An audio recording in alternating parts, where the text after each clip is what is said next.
Hey foodies, welcome back. Today I'm going to share with you my Guyanese chicken foot souse recipe.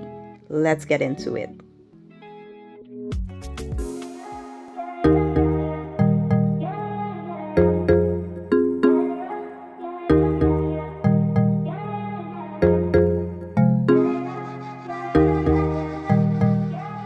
Alright guys, so the first thing you want to do is prep your chicken foot. You need to cut the nails off.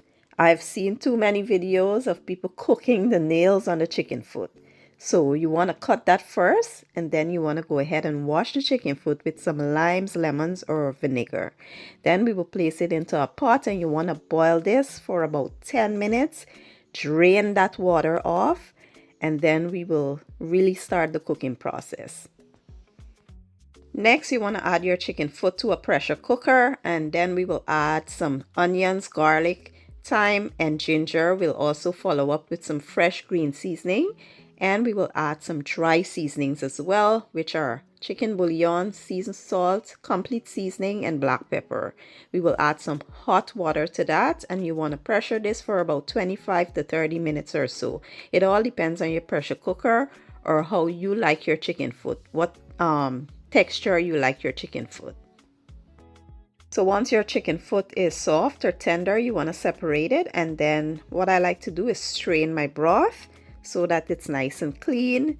And once that is strained, you want to taste and adjust the seasoning. I tasted mine and it felt like it needed a bit more salt, so I went in and add some salt in there, and then I followed up with some vinegar and lime juice. The vinegar and lime juice, it all depends on how strong you like yours. So you can do it to suit your own preference, but I will leave the measurements I used in the description or the caption. Then you want to let this cool a bit, and then we will start adding our toppings.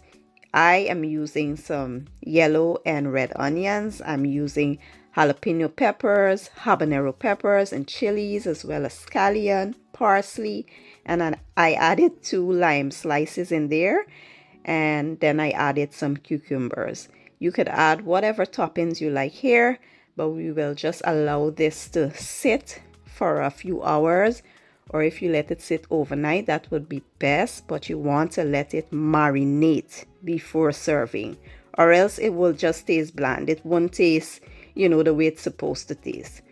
So, like I said, let this sit. I let mine sit for about 6 to 8 hours, and then this is what it was looking like. You can clearly see a difference. It has been marinating long enough, and now we can serve and enjoy. So I grabbed me a plastic cup and I served it up just how we would serve it back home. They would put it in a plastic cup and I would devour this. When I tell you I enjoy this, it was so delicious, and I can't wait for you guys to try the recipe. So give it a try and let me know what you guys think.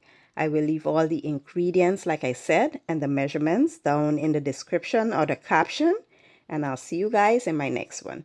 Thank you for watching and enjoy.